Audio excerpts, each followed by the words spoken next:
So what do you think would be a tip to actually help with that? Because I'm at a loss. I talk to my son all the time, and I say my son because my daughter and I, we always have conversations, and she and I, we're empathetic to everyone's needs. We always try to make sure we're there. But when it comes to my son, I don't think that he's connected emotionally. I think when we watch movies together and I watch him and I listen to the words he uses, it tells me he doesn't understand. I have no idea how to help him understand that. As many times as I talk to him, I could be blue in the face and say, baby, you didn't see what happened? You can't say that about that woman because she was just beat up by that man that you think is okay chasing her. You think it's okay. No. You see the disconnect? Yeah. I'm trying to help him, but you don't get it. And I don't know where to help him with that. I think generally exposure to groups will teach him. Because life is ruining that, isn't it? Right. Like, come on. I think that's a natural cause and effect that can happen.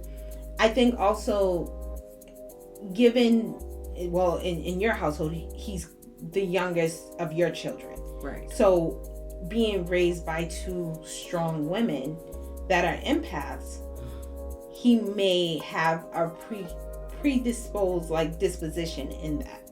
So being a male, which is different from obviously the two women, being the youngest, which he's already at a disadvantage because he has two women that he has to kind of appease as much as he can, but he's still trying to fight who he wants to be internally. So with that, he needs some way to get himself to him, whatever that might be. And I think that's often what is lost in a lot of modern families. It's everyone goes to this, everyone does this, everyone's going to move to this because it's easier, especially with less of an age gap. It's easier to keep the family moving smoothly if everyone's doing this and everyone's doing that, if everyone's doing that. Everyone knows this is what's expected. But where's the individuality in that? Gotcha.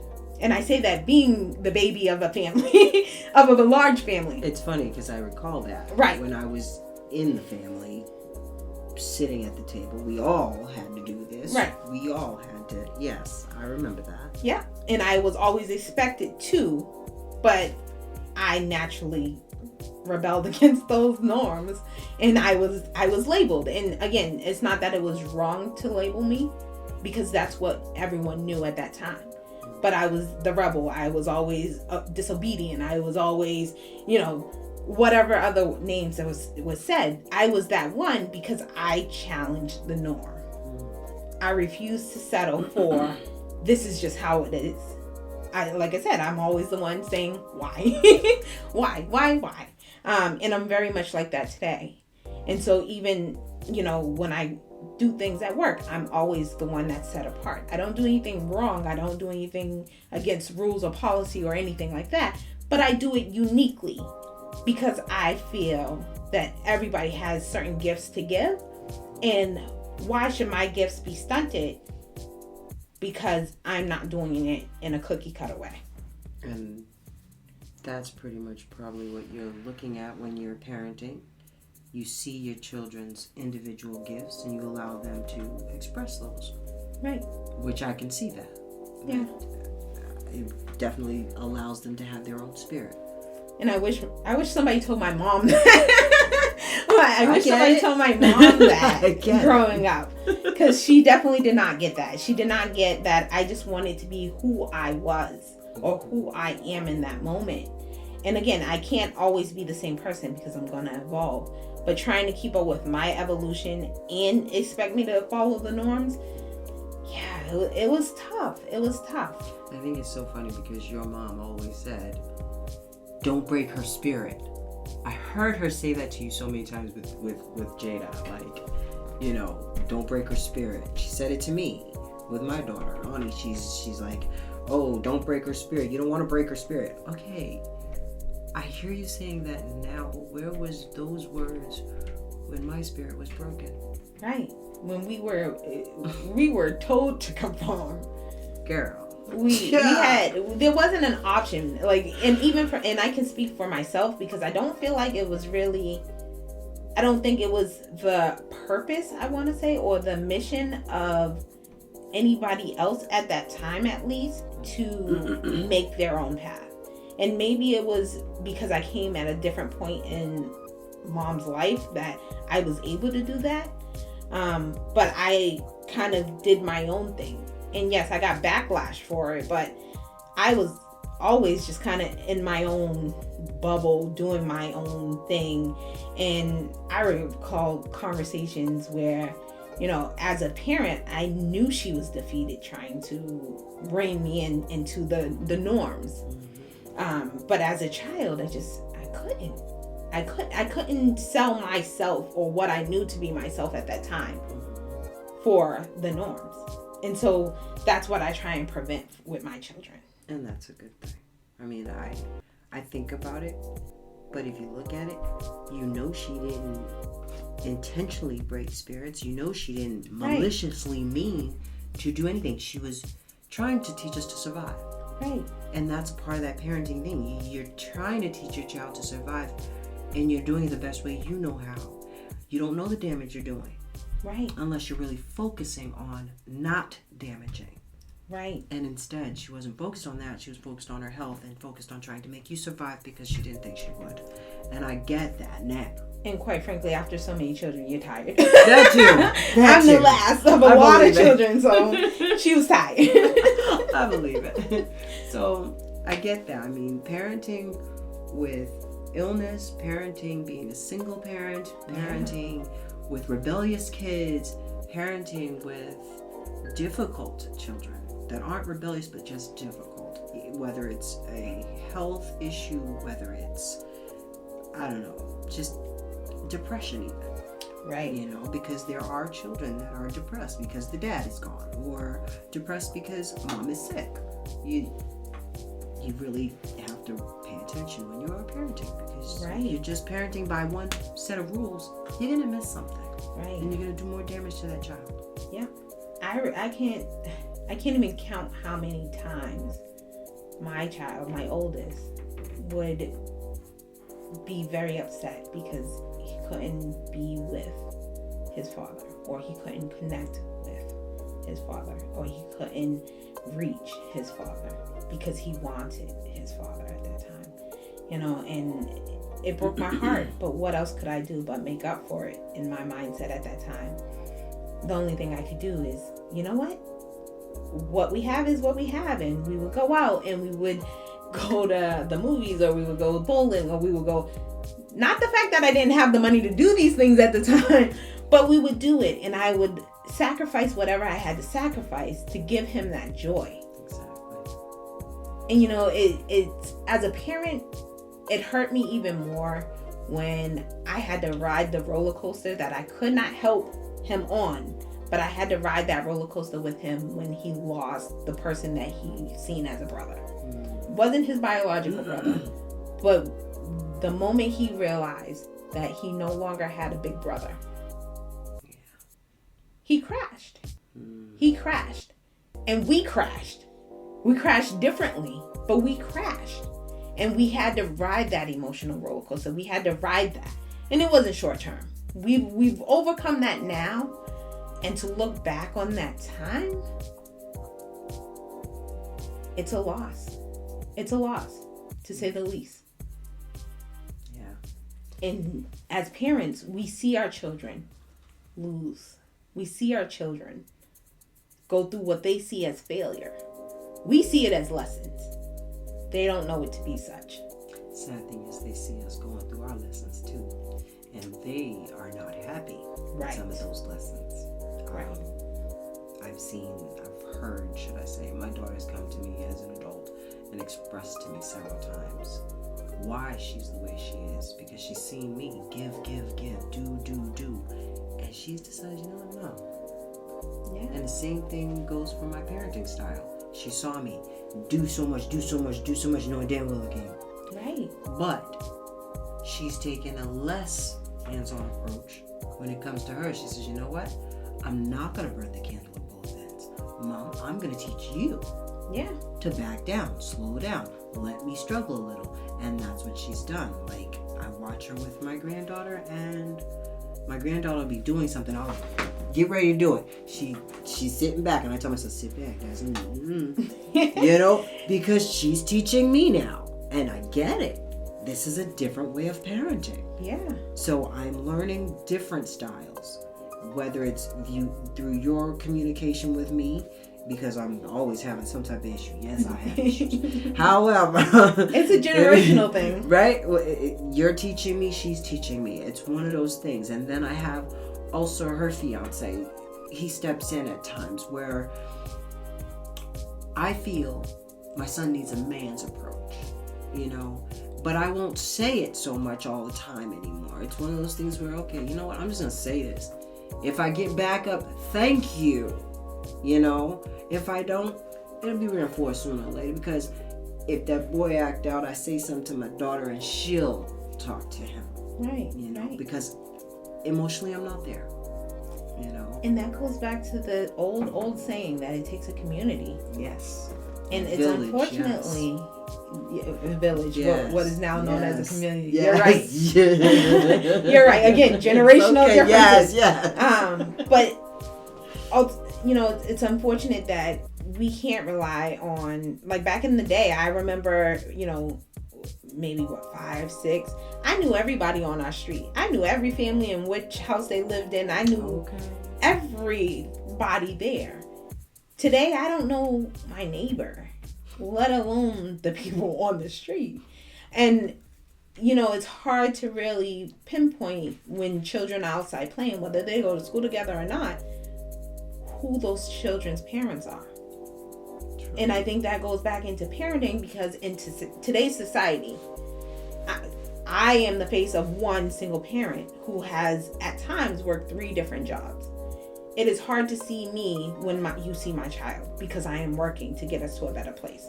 Now I have one job and I have one business. I'm where my children are outside of school and certain other selected things. I'm where my children are most of the time, outside of my oldest, who just turned 18, because independence sucks. But I'm usually where my children are. And that's very different than what it was before. But I'm not, for lack of better words, the typical single parent. Because I know so many single parents that have not learned or figured out how to stop that cycle of working more than one job, or how to get out of, you know, the wheel that they have gotten into some way or fashion. And so that is often one of those disconnects. And by all means, there's times where I don't know how I got on the path that I got on, and how I made it through the things that I put myself into, because while working 3 jobs, I was able to obtain my master's degree from 0 degree. But by all means, that wasn't easy. That wasn't easy. And in talking about it after the fact, I make it seem easy. And that was pointed out to me. And I don't mean to just discourage or misrepresent the struggles I went through. But at the same time, I can't dwell, because I have moved forward, and I'm willing to help anybody that's willing to put in the work. There's going to be work. It's not going to happen overnight. But yes, and MJ2 coaching, you look it up, she will help you. That's Go ahead. So I had to say that, because, you know, it is what it is. Thank you. I appreciate that, because I do a lot of work on bettering myself and bettering my family. I do that because we didn't always have that growing up. And I'm a firm believer that it's not about giving children or the younger generation what you didn't have. It's about educating them on what you weren't educated on. And so I had a conversation virtually with a mom that I don't know in a mom group. And we were talking about how our children just turned 18 and what's expected. And so for me, I told that mom straight out, what's expected for me, from my 18-year-old, now that you're 18, you should start investing, building a wealth for when you retire, and saving for your own house. I've already started my children with good credit, because as soon as they hit 13 or 14, depending upon the company, they go on my credit card. So they have good credit history. They have good payment history. So therefore, when they hit 18, it's up to them to uphold it. Yes. My son walks this world with a 700 and something credit score today. Yes. And he just turned 18 in November. That's how my daughter got her house. So again, I set him up the best way I can. I'm not going to do a savings for him because he needs to learn the fruits of his labor. But I will set him up as well as I can. Mm-hmm. So with that being said, he needs to work. He needs to save his money. Will I help him? Absolutely. Absolutely. But this is the stuff that was not passed down to me because it wasn't a known topic. It wasn't a known need. So my predecessors, my mom, my dad, my grandmother, no one told me about credit. Right. It was always, you got credit? Use it. No, you got credit? Nurture it. Right. Nurture it. Right. Don't abuse it. Right. I taught my daughter early on. I put her on my credit card and I let her know that as she got older, when you get a credit card, don't max it out. Right. Don't just shop. No, you purchase something, you pay it off, you build your credit. Yes. And that's how she was able to buy her first home, because she was able to build her credit. Her credit score was over 700 when she got that house. You got to start there with them kids, because if you don't, education is power only if you know how to use it. Yes. And that's the other thing, is you can talk to children, but if you're not teaching them the fundamentals of how to use whatever you're giving them, they're lost. Yes. They're lost. And children, by all means, they're going to find their own way. So sometimes you'll talk to them, you'll educate them, you'll give them all the tools they need, but they will not use it because they feel as though it's not useful at that time. Mm-hmm. But if you leave it with them, if you really educate them and make sure that they understand it, when they need it, when they have exhausted their ideas, their options, they're going to remember it. Even if they don't remember it verbatim, they will get just enough or know how to come back and ask, if applicable, and get through that moment, get through those times. My daughter has come to me several times and said she heard me in the back of her head. She heard, "Mommy, you know what?" Yeah. Exactly. It's quite amazing how children actively ignore you, but actively hear you at the same time. It's quite amazing. It's quite amazing. It really is. So, basically, parent with love.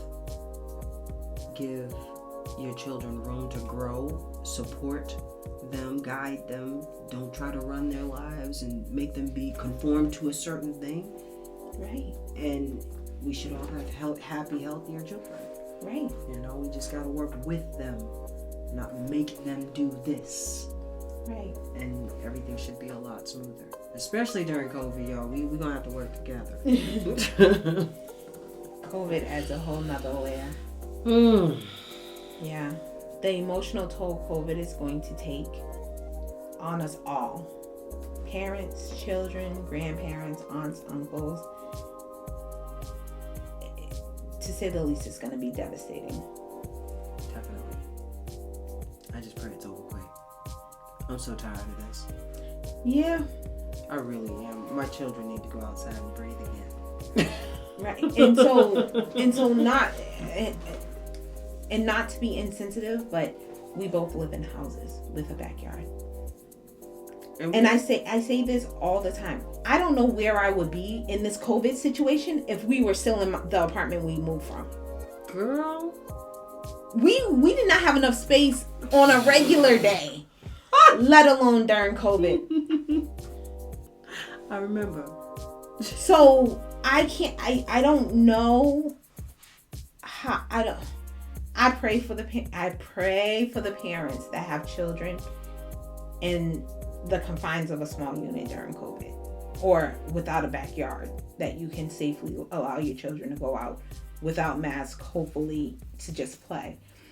I pray for you, because it's hard. It's hard. It's hard in a home, in a house with different levels in a backyard. It's hard. So I can only imagine what it's like in the confines of our apartment. And some apartments are quite elaborate, but still.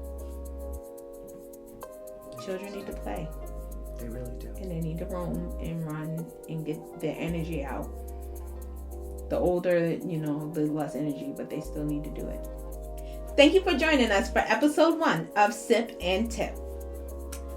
Join us next week and every Sunday for a new topic. And don't forget to bring your drink. Cheers.